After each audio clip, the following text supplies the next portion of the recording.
데니엘 B. 글렌데니라고 하는 그런 학자가 기독교 학자가 있습니다. 그분의 이제 전공이 동방종교의 그 교회사에 관한 것인데요. 그분이 이제 맨 첫 번째 출판한 이 동방종교의 그 역사를 이제 좀 편집을 하기 위해서 옥스포드, 영국에 있는 옥스포드에 머물게 되었습니다. 그래서 머무는 동안에 이제 주일날 이제 예배를 드리러 이제 교회를 가는데 그 교회가 그 옥스포드 가장 중심지에 있는 세인트 알데이트라고 하는 그런 성공의 교회가 있었다고 하는 거죠. 거기를 이제 찾아가는데 참고삼아 말씀을 드리면 이제 세인트 알데이트라고 하는 분은 이제 6세기경에 이제 성인으로 또 초앙을 받았고요. 또한 그 세인트 알데이트라고 하는 그 교회는 뭐 이미 성공회가 이제 형성이 되기 전부터 12세기에 지어진 그러한 교회이기도 합니다. 그 교회에서 이제 참석하고 예배를 드리기 위해서 이제 갔는데 교회 들어가기 전에 왜 우리 예배 안내하시는 분들이 계시잖아요. 그리 어셔들 그분이 이제 반갑게 맞이하면서 이 글렌데닌 그 교수님을 갖다가 이제 맞이하는데 주보를 건네면서 이렇게 환영 인사, 아주 짧은 환영 인사를 하더랍니다. 근데 이 환영 인사가 정말 그 기억에 남더라고 하는 거예요. 어떤 인사였냐면은 We welcome all sinners, 그렇게 이렇게 이야기했답니다. 우리 교회, 그러니까 우리는 모든 죄인을 환영합니다 라고 이렇게 인사를 하다는 거예요. 자기 평생에 교회를 다녔는데 교회 갈 때에 모든 죄인을 환영합니다 라고 하는 인사를 처음 들어본 거예요. 그래서 기분이 굉장히 묘하더랍니다. 내가 왜 이렇게 묘하지? 내가 처음 들어봐서 그런 건가? 하는 생각을 하는데 깊이 이제 묵상을 하면서 아니 그 맞는 이야기가 아닌가. 우리는 모든 죄인을 환영합니다라고 하는 것은 바로 예수님께서 공생에서 하셨던 그 사역, 그 사명문을 이야기하는 것이 아닌가. 왜냐하면 예수님께서 분명히 말씀하시기를 내가 의인을 위해서 온 것이 아니라 죄인을 부르러 왔다라고 이렇게 말씀하시지 않으셨습니까? 그리고 모든 죄인을 손을 활짝 펴시고 또 그분들을 또 맞이해 주셨다고 하는 것이죠. 그래서 수많은 죄인들이 그 당시에 그 사회에서 손가락질 받고 또한 욕을 먹는 그러한 죄인들이 예수님을 늘 따라다녔다고 하는 것입니다. 그래서 자기 자신을 볼 때도 정말 하나님의 영광에 이를 수 있는 그러한 의인이 없는 것이기에 다도 죄인인데 정말 우리가 마땅히 주일마다 들어야 할 그러한 이야기가 아니겠는가 하는 생각을 갖게 되더라는 거죠. 저와 여러분 만약에 어떤 교회를 방문하든지 오늘 교회 참석하실 때 안내하시는 분이 우리는 잘 오셨습니다, 우리는 모든 죄인을 환영합니다 라고 이렇게 만약에 말씀을 건네시면은 기분이 어떠시겠어요? 굉장히 묘할 것 같습니다. 그렇지 않습니까? 근데 이 교회 성장론을 보게 되면은 그런 말을 하면 안 될 것 같다 하는 생각들을 갖게 됩니다. 그 모든 죄인을 환영합니다라고 하는 말, 그거를 들으면서 사실 그 교회에 들어와서 예배를 시작하기 전부터 죄인이다라고 하는 이야기를 들으면은 기분이 안 좋을 것 같아요. 마음이 좀 침체가 될 것 같습니다. 오죽했으면은 그런 이야기가 있잖아요. 왜 도둑질을 해가지고는 현장에 잡혔어요. 그러니까 거기서 이 도둑놈아 그러니까 이 도둑이 하는 이야기가 아니 도둑놈아 하지 말아요. 듣는 도둑놈 기분 나빠요. 그렇게 이야기할 정도니까요. 우리도 기분이 그렇게 썩 좋지는 않을 것입니다. 교회 와서 우리가 죄인이다라고 하는 소리보다 사실 와서 저분은 정말 하나님의 사람입니다, 그분은 참 의인입니다 라고 하는 소리를 듣고 싶지 않으세요? 사실 그 소리를 듣고 싶은 것이 우리의 모든 열망이 아니겠습니까? 오늘 말씀을 보시게 되면은요, 그 예수님 당시에 유대 사람들이 죄인이다라고 하는 사람과 또한 그 사람은 정말 하나님의 거룩한 사람이다, 의인이다라고 하는 사람이 오늘 예수님 비유에 등장하고 있습니다. 저 사람은 없어서는 안 될 사람이다, 저 사람은 우리 사회에서 있어서는 안 될 아주 무지막지한 못된 죄인이다 라고 하는 그 두 사람, 여러분이 잘 아시는 우리 한 사람은 바리새인이고 또 한 사람은 바로 세리입니다. 이 비유가 시작부터 사실은 조금 이렇게 쇼킹합니다. 왜냐하면은 유대 사람들이 생각했던 그 존경하고 존애하는 이 바리새인과 함께 이 세리가 한 공간, 그것도 성전에서 나타난다고 하는 것은 그들이 들으면서 굉장히 놀랄만한 일이고요. 그리고 이 세리, 정말 못돼 먹은 이 죄인이 아니 거룩한 성전에 와서 하나님 앞에 기도한다고 하는 것은 그 당시에 참 상상하기도 힘들었고, 그 죄인이 성전에 들어오게 되면은 그 수많은 사람들의 멸시, 잘못하면 구타까지도 당할 수 있는 그런 위험을 무릅쓰고 들어와서 기도한다고 하는 것이 이 듣는 사람들에 하여금 참 많은 놀라움과 쇼킹을 주는 이야기라고 하는 것이죠. 결코 평범한 이야기가 아니라고 하는 것입니다. 우리는 이 비유를 들으면서 더 놀라는 것은요, 바로 예수님께서 그 순서를 바꿔 놓으셨다는 것입니다. 의인의 소리를 들어야 할 사람이 의인의 소리를 듣지 못하고, 죄인이라고 정죄받고 죽어야 하는 사람이 오늘 예수님께서 결론을 내리실 때에 그는 하나님의 의를 받은 사람이다 라고 이렇게 결론을 내리신다고 하는 거죠. 그 사람들에게는 엄청난 충격일 수밖에 없습니다. 우리에게는 그렇게 큰 충격으로 안 다가올 수 있어요. 왜냐하면 하도 바리새인이 나쁜 사람으로 우리 마음에 낙인이 찍혀 있기 때문입니다. 그렇지 않습니까? 너무 부정적인 의미가 가득 차 있죠. 바리새인 하면 예수님을 막 그렇게 공격했던 사람들, 바리새인 하면 위선이 가득한 사람들, 바리새인이라고 하면 너무 교만한 사람들이라고 우리는 그렇게 생각하고 있지만은, 당시의 유대 사람들은요, 그들에게 있어서 종교 지도자였고, 또한 그들은 정신적인 지주였다고 하는 것입니다. 참 힘들고 어려운 그 로마의 압정 가운데에 좀 이렇게 룩업하고 또한 이렇게 존중하고 바라보아야 할 모델이 누구였는가? 바로 바리새인들이었다고 하는 것이죠. 여러분 잘 아시지만 예수님 당시에는 세 개의 중요한 그룹들이 있었습니다. 하나는 사두개 그룹이었고, 바리새 그룹이었고, 에세네파라고 하는 그룹이 있었는데, 아시겠지만 사두개인들은 친로마 정책을 폈습니다. 그래서 성전을 중심으로 해서 이 제사장의 그 위치를 다 확보를 했었고요. 그리고 그걸로 인하여서 오는 모든 경제적인, 정치적인 그러한 이익과 권력들을 누리고 있었던, 그러면서 이제 부패했던 그런 계급이 바로 사두개인이었습니다. 유대 사람들도 다 알고 있었어요. 어쩔 수가 없으니까 그들 앞에서 이제 머리를 수그릴 수밖에 없었는데, 정신적으로는 그들은 지주가 될 수가 없었습니다. 그리고 에센파라고 한다면 그런 운둔자들입니다. 세상 속세가 너무 싫은 거예요. 그래서 다 떠나버립니다. 정치도 또한 이 세속에서 살아가는 것도 싫어서 다 떨어져서 살고 있었기 때문에 직접적으로 그 유대 사회에 어떤 영향을 미칠 수 있는 그러한 그 그룹들이 아니었다고 하는 것이죠. 그렇지만 바리새인들은 달랐습니다. 그들은 율법을 거룩하게 지킬 뿐만 아니라 또 유대의 전통을 또한 고수하고 수호하고 있었고요. 또한 도덕이 무언지들을 또한 그들의 삶을 통해서 유대 사람들에게 가르쳤던, 정말 그들에게는 없어서는 안 될 사람이었다라고 인정받은 사람들이었습니다. 그래서 그들을 따르고 그들을 본받고 하는 많은 유대 사람들이 있었다고 하는 것이죠. 그런데 종교적인 어떤 그 중심, 그리고 또한 그 신앙의 어떤 그 중심을 잡아주었다라고 유대 사람들은 그렇게 믿었다고 하는 것이죠. AD 70년 하면은 큰 사건이 있었습니다.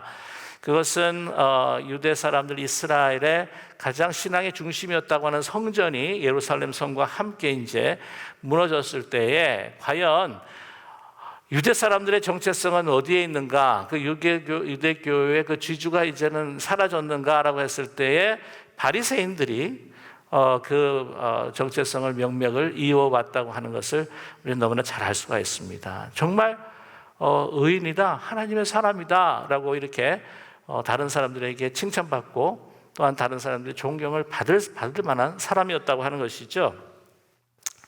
반대로 보게 되면은 예수님께서 정말 하나님의 의를 입게 되었다라고 하는 세를 보게 되면은요, 참 사회적인 인간적인 눈으로 보게 되면은 악독한 사람들입니다.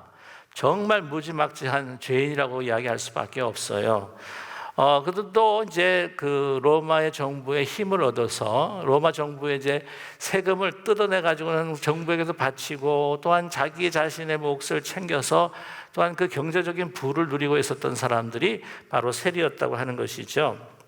이 세리라고 하는 사람들을 보면은요, 얼마나 세금을 많이 뜯어냈는지, 사실은 그 일정량을 그 해에 세금을 이제 내게 되는데, 그 다음 해에 어떤 일이 일어날지 몰라가지고는 아주 예비 양을 갖다가 늘리기 위해서 1년에 받을 세금을 그냥 2년치를 다 받아버리는 거예요. 그래서 1년치를 그냥 저장을 해놓고 자기 것도 챙겨야 되고, 또한 더 많은 것을 로마 정부에 주면은 더 많은 그 지역들을 가서 확보할 수 있기 때문에 얼마나 뜯어냈는지, 심지어는요, 많이 뜯어낸 사람은 기록에 가면 그 한 농가에 벌어들이는 그 인컴 수입의 83%를 착취를 했다는 겁니다. 야, 정말 이 원성을 살 수밖에 없다고 하는 것이죠. 그런 유대사에서는 있어서는 안 될, 결코 안 될 존재다. 로마 사람들이 유대 사람들을 뭐 잘 알겠습니까? 유대 사람을 제일 잘 알잖아요. 우리 일본의 강점 시대 때도 참 미운 것은 우리 사정을 너무 잘 아는 한국 사람이 그 일본 정부 측에서 일을 한다고 하는 것이 얼마나 속상했습니까? 마찬가지였다고 하는 것이죠. 결코 그들은 하나님의 의로운 사람이라고 칭함을 받을 수가 없는, 아니 그게 아니라 완전히 죄인 중에서도 아주 죽일 죄인들이었다고 하는 것입니다. 그런데 오늘 예수님께서 비유를 통해서 내린 결론은요, 이 주위에 듣는 바리새인들뿐만 아니라 모든 유대 사람들에게는 충격이었습니다. 자, 14절의 결론이죠. 너희에게 이르노니 이에 저 바리새인이 아니고 이 사람이 어렵다 하심을 받고 그의 집으로 내려갔느니라. 무릇 자기를 높이는 자는 낮아지고 자기를 낮추는 자는 높아지리라 하시니라 라고 이렇게 말씀하고 있습니다. 이 말씀을 통해서 왜 예수님께서는 이렇게 세리들 저렇게 무지막지한 그 죄인을 그렇게 높이시고 정말 그 세리가 아닌 정말 의롭다고 칭함을 받아야 할 바리새인들을 저렇게 무시하셨는가 하는 생각을 하게 될 때에 우리는 그런 생각을 할 수가 있어요. 이제 교만하다, 또 겸손하다라고 하는 잣대를 사용해서 그들이 기도하는 자세가 너무 특별히 세리가 아니라 바리새인이 건방진 것이 아닌가? 하나님 앞에서 저렇게 건방지게 자세로 기도할 수가 있는가? 이 세리는 아주 낮은 자세로 이렇게 기도했기 때문에 예수님께서는 좋아하시지 않으셨는가? 왜 사람이 좀 이렇게 능력이 있어 보이는 사람도요, 또 이렇게 의시되면서 걸어오면 이런 건방진 뭐 이렇게 이야기하잖아요. 왜? 좀 못된 사람이라도 뭐 이렇게 들어오게 되면은 저 사람이 좀 겸손해 보이는데 왜 저럴까? 뭐 이런 게 사이 보이는 자세가 굉장히 중요하다는 생각을 가끔씩 하게 되는데 아마 그것 때문에 그러신 거 아닐까라고 하는 생각을 갖게 됩니다. 이제 어떤 면이냐면은 이제 바리새인들 같은 경우에는 막 꼿꼿이 서가지고는 그냥 머리도 꼿꼿이 세우고 눈을 반짝 뜨면서 이제 기도를 하면서 하나님 앞에 어떤 데는 막 고개를 막 하늘로 들고 이제 기도를 하자, 두 팔을 벌리기도 하고. 그런데 오늘 세리의 모습을 보기에는 어떻습니까? 고개를 들지를 못해요. 눈을 감았던 것 같아요. Beating his heart. 이 가슴을 치고 하는 거는요, 그때 당시 남자들은 잘 그렇게 하지 않았다고 합니다. 여인들이 이제 아들이 죽거나 아니면 남편이 죽거나 그랬을 때 막 죽은 것 같은 자기 신세, 그리고 그 의지했던 그 남편과 그 아들이 그 죽은 그러한 그 신세를 바라보면서 자기 막 비링 핥하는 그런 모습으로 이제 기도를 했다고 하는 거죠. 보게 되면 제가 의사 한 분을 만나게 됐는데 이런 이야기를 하세요. 자기 외국 교회를 가니까 목사님, 우리랑 좀 달리요. 그냥 머리 들고 눈 뜨고 기도하시는 분들 꽤 봤어요. 그러는 거예요. 근데 우리는 왜 그렇게 자꾸 머리를 숙이고 그냥 눈을 감고 그렇게 기도를 하는지. 목사님, 요즘에 스마트폰이나 컴퓨터 때문에 다 수구리족들이 돼가지고 다 굽어가지고는 거북이 등에다가 거북이 목에다가 이게 목 디스크로 인해가지고 많이 힘들어하는데, 아니 그래도 교회 와서는 그래 기도할 때는 그래도 좀 이걸 컴펜세이션 해야 될 때까지 좀 목을 좀 들어가지고는 기도도 하고 그러면 얼마나 좋겠냐고, 눈도 뜨고. 근데 저도 이제 정확한 답을 잘 몰랐었는데, 뭐 그런 이야기를 했잖아요. 눈을 감는 거는 뭐 우리가 눈을 감으면은 우리를 힘들게 했던 현실이 보이지 않고, 눈을 감은 믿음의 눈으로 우리가 하나님을 바라볼 수 있는, 집중할 수 있는 기도가 된다. 뭐 이렇게 이야기를 하는데, 제가 조금 살펴보니까요. 초대시대 때부터 유대 전통적으로 드리는 뭐 고개를 들고 눈을 뜨고 하는 그 기도가 아니라 우리가 지금 하고 있는 이런 기도들을 하기 시작했다라고 하는 기록이 있더라고요. 그런데 그 기록이 무엇을 본받느냐면 이 세리의 기도. 이 세리가 들지 못하고 고개를 숙이고, 물론 눈을 감았을 거라고 추정이 되는데, 그러면서 왜 가톨릭 같은 경우에는 막 비링 할트 하잖아요. 이렇게 막 가슴을 치면서 아이고 갑자기 아프네요. 이러니까 하면서 내 탓이로소이다. 오늘 말씀 보게 되면 이 내 죄입니다. 이건 나는 죄인입니다. 라고 이렇게 기도하는 그 모습이 이 세리의 기도를 모형으로 삼아서 이제 초대교회에서부터 시작했다고 하는 기록이 있어요. 그것이 막 정설이라고 이야기하시는 분은 없는데, 그래서 그 겸손한 그 기도가 이렇게까지 나오고 예수님께서 그것을 굉장히 귀하게 여기셨다라고 이렇게 이야기할 수 있다고 하는 거죠. 근데 사실 여러분 보이는 그 자세에서 나오는 정말 깊은 그 내면에 어떤 마음들이 있는지 주님께서는 보셨다고 하는 사실입니다. 여러분, 그 바리새인들은 어떤 마음을 가지고 있었을까요? 바리새인들은요, 예수님으로부터 의롭다함을 받지 못한 그 이유는 바리새인들이요, 하나님 앞에서 자기 자신이 누구인지 정확하게 자기 이야기할 수도 없었고, 자기가 누구인지 자기도 찾지 못했다고 하는 것입니다. 그것이 우리 교만한 것, 그 교만한 것에 대한 우리의 참 슬픈 운명이 바로 하나님과 나의 관계 속에서 나 자신이 누구인지를 이야기하지 못하고 나 자신이 누구인지를 찾지 못한다고 하는 것이죠. 자, 제가 무슨 말씀을 드리냐면은 11절 말씀을 보시게 되면 11절 말씀에 자신이 어떤 사람인지를 이제 밝히고 있는데, 바리새인은 서서 따로 기도하여 이르되 하나님이여, 나는 다른 사람들 곧 토색, 불의, 간음하는 자들과 같지 아니하고 이 세리와도 같지 아니함을 감사합니다 라고 이렇게 기도하고 있습니다. 자, 내가 누구입니다 라고 기도한 것이 아니라 나는요 누구랑 다릅니다. 저는요 누구랑 같지 않습니다. 저는요 누구가 아닙니다 라고 이렇게 자신을 밝혔다는 겁니다. 이런 논리학적 용어로 보게 되면은 뭔가를 설명할 때 via negativa라고 하는 이야기가 있어요. via라고 하는 것은 아시다시피 길, via dolorosa라고 할 때 via라는 길, 무슨 걸 통하여, negativa 하면 negative라고 말 아시죠? 부정을 통하여서 설명을 하는 거예요. 자, 어떤 것이냐면요, 이상한 알지 못하는 생물체를 발견을 했어요. 이게 뭔지를 모르겠어.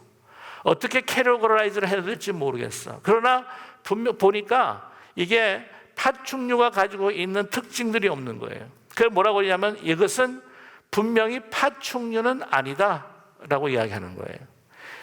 그래서 이 모르는 걸 갖다가 설명을 하기 위해서 이제는 할 수 있는 게 뭐냐면은 뭐가 아니다, 뭐다라고 이야기할 수가 없고 뭐가 아니다라고 이야기하는 거죠. 그게 비아 네가티바라고 하는 겁니다. 자기 자신을 이야기할 때 나는 누구입니다가 아니라 나는요 저런 사람이 아닙니다 라고 이야기하는 거예요. 자, 하나님과의 나와의 관계 속에서 내가 누군지를 고백하지를 못해요. 내가 분명히 뭡니다 라고 날 이야기하지를 않는다는 거죠. 한마디로 말하면 바리새인들은 죄를 짓는 죄인들이 옆에 없으면 그 자신을 정의할 수가 없습니다. 하나님, 저는요 이렇게 토색하고 불의하고 간음하는 이 더러운 사람들이 아닙니다. 다른 종류의 사람입니다.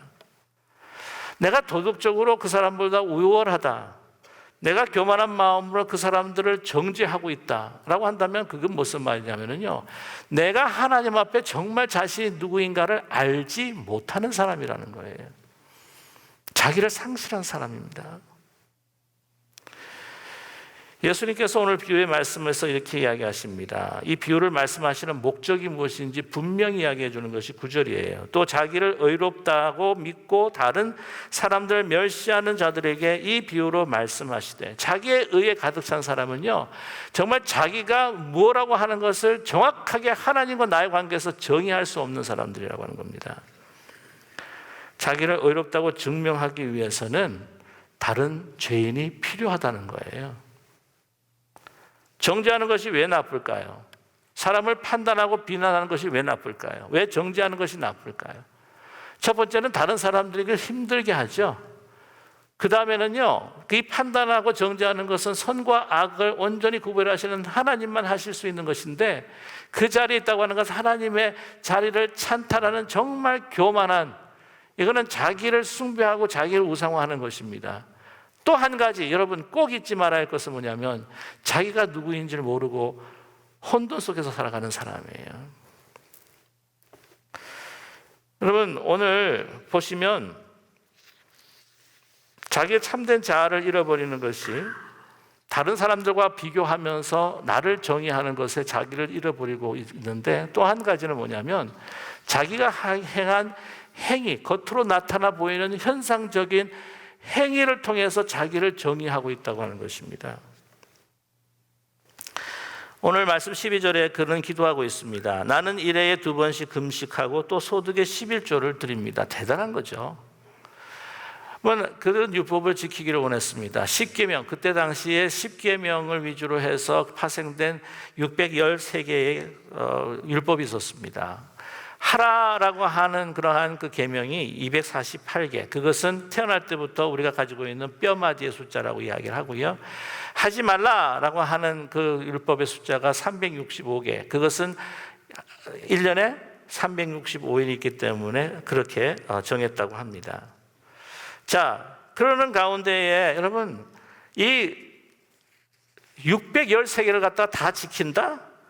그것이 쉽겠습니까? 결코 쉽지가 않습니다. 그 가운데 아마 금식하고 그 다음에 11조를 내는 것이 아마 많은 사람들 가운데 제일 힘든 것처럼 이렇게 들려져요. 그렇기 때문에 그거를 내세운 것 같은데, 그렇게 기도한다고 하는 것, 그렇게 산다고 하는 것이 정말 결코 쉽지가 않습니다. 당연히 존경받고 어렵다고 이야기를 들어야 된다고 하는 것이죠.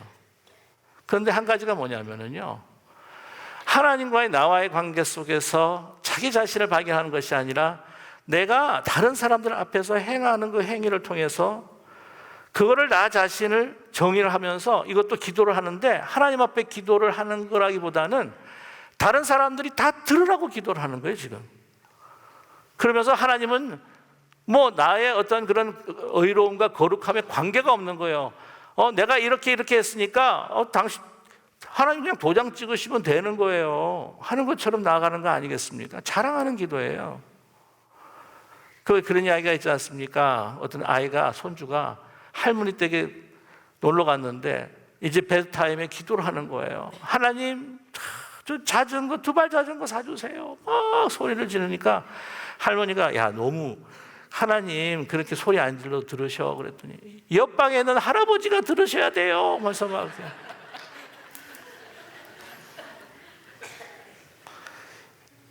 하나님 자신, 하나님과의 나의 절대적인 선, 절대 영원한 사랑으로 우리를 지으신 하나님과의 나와의 관계 속에서 나의 얼마나 부족한지를 알지 못하고 나의 시선이 다른 사람에게 또한 나의 행위에 가 있기 때문에 나를 잃어버려 버린 거 말 것입니다. 그럼 누구와 비교하지 않으면, 내 하고 있는 그러한 형식적인 그 행위에게 내가 집중하지 않고 다른 사람이 보여주지 않으면 내가 누구라고 하는 것을 정의할 수 없는, 여러분 거룩한 것 같지만 굉장히 위험한 사람이에요. 남의 죄를 가지고 자기가 올라서는 어떻게 보면 흡혈귀 같은 사람이 바리새인인지도 모릅니다. 세리를 보세요. 누구와도 비교하지 않습니다. 뭐 비교할 사람도 없을 것 같으니까 비교를 하지는 않겠지만, 자기 행위를 보지 않습니다. 내세울 행위도 없었을 수도 있겠지만, 그런 하나님 앞에 다 내놓는 거예요. 그런 성소 앞으로 가지를 못합니다. 아마 바리새인들 같은 사람들이 아마 딱 왔을 때 We all come, all sinners 그러면은 우리는 모든 죄인을 환영합니다 하면 들어올 때 되게 기분 나빠했었겠지만, 세리 같은 사람한테 We welcome all sinners 그러면은 아유 감사합니다라고 아마 기쁨으로 들어왔을지도 몰라요. 그런 성전 안으로도 안뜰에도 못 왔던 것 같아요. 그냥 이방인들이 있는 그 코너에서 머리를 숙이고 정말 어떤 그들 인생에 있어서 큰 충격과 변화가 있었는지 모르지만, 하나님의 은혜가 아니면, 하나님께서 자비를 베풀지 않으시면 나는 정말 완전히 소멸되고 멸망할 수밖에 없는 존재라는 깨달음 속으로서 찾아왔는데, 그 자기 자신의 모습을 보면서 얼굴을 들지 못하는 거예요. 가슴을 칩니다. 그리고 그의 기도는 길지 않습니다. 하나님이여, 나를 불쌍히 여겨주시옵소서. 나는 죄인입니다. 여러분, 이 기도에 우리는 다윗의 기도가 기억이 납니다. 하나님의 마음에 합한 자. 시편 51편 1절과 3절의 말씀이죠. 하나님이여, 주의 인자를 따라 내게 은혜를 베푸시며 주의 많은 긍휼을 따라 내 죄악을 지워주소서. 나의 죄악을 맑게 씻으시며 나의 죄를 깨끗하게 제하여 주시옵소서. 물은 나는 내 죄가를 아오니 내 죄가 항상 내 앞에 있나이다. 나를 불쌍히 여겨달라는 거죠. 나는 주님 앞에 죄인이라고 하는 겁니다. 그러기에 하나님의 은혜가 다윗에게 늘 넘쳐났다고 하는 사실을 우리는 잊지 말아야 할 것입니다. 다윗의 하나님이 합한 것은 바로 그의 행위가 아니라 주님 앞에 나와 자복하는 통회한 심령, 그 가난한 심령, 하나님 앞에 자기는 죄인이라고 하는 분명한 정체성을 가지고 나아갔을 때에 하나님께서 용서하시고 그를 은혜로, 의로 덮었다고 하는 것을 여러분 잊지 않는 우리 모두가 되기를 간절히 원합니다. 자기를 비교하지도 않습니다. 세리는 자기의 행위를 자랑하지도 않습니다. 세리는 다른 사람이 필요 없었습니다. 자기의 행위도 보여보지 않았습니다. 오직 하나님만 바라봤습니다. 하나님의 절대적인 선과 그 의의 앞에서 내가 누구인가를 그는 분명하게 찾을 수 있었습니다. 다른 사람의 시선과 자기의 의를 나타내고자 하는 그 욕심과 자기의 우상의 모든 무거운 짐들을 다 내려놓고 그는 진정한 하나님 앞에서의 자기의 초라한 모습을 그대로 내려놓고 하나님의 은혜와 사랑과 그 의를 덧입기만을 간절히 바랬습니다. 불쌍히 여겨주십시오. 나는 주님 앞에 죄인입니다. 이 기도를 저와 여러분이 매일 순간순간 드려야 하지 않겠습니까? 그는 그 은혜로 인하여서 너무 감사하여서 삭개오가 주님을 만나고 난 후에 정말 참회하며 그 삶에 변화가 있었던 것처럼 그는 주님 앞에 모든 행위를 감사함으로 찬양함으로 받을 수 없는 이 은혜에 감격하며 주님을 따랐을 것입니다. 저와 여러분, 오늘 이 말씀을 대하면서 그런 생각이 듭니다. 저와 여러분은 나타난 이 두 사람 가운데 바리새인과 가깝다고 생각을 하십니까? 아니면 세리랑 가깝다고 생각을 하십니까? 아니면 나는 어떤 때는 바리새인 같고 어떤 때는 세리 같고 이렇게 좀 혼합해가지고 조합된 존재가 아닐까 하는 생각을 갖게 되는데, 저는요 솔직히 말씀을 드리면 좀 더 바리새인에 가깝다고 생각합니다. 첫 번째는 제가 누구한테 왔을 때 우리 교회는 모든 죄인을 환영합니다 할 때 기분이 안 좋을 것 같아요. 그래서 저는 바리새인에 가까울 것 같습니다. 우리 가운데 이제 예배를 마치고 집에 돌아가면서 하나님, 저는 바리새인과 같지 않게 해주셔서 감사합니다. 그러면 아마 바리새인과 가까울 것 같아요. 또 한 가지는 저는 모태신앙이었습니다. 그리고 저는 바리새인이라고 하는 것이 무엇인지를 정확하게 알고 있습니다. 그리고는 저는 목사입니다.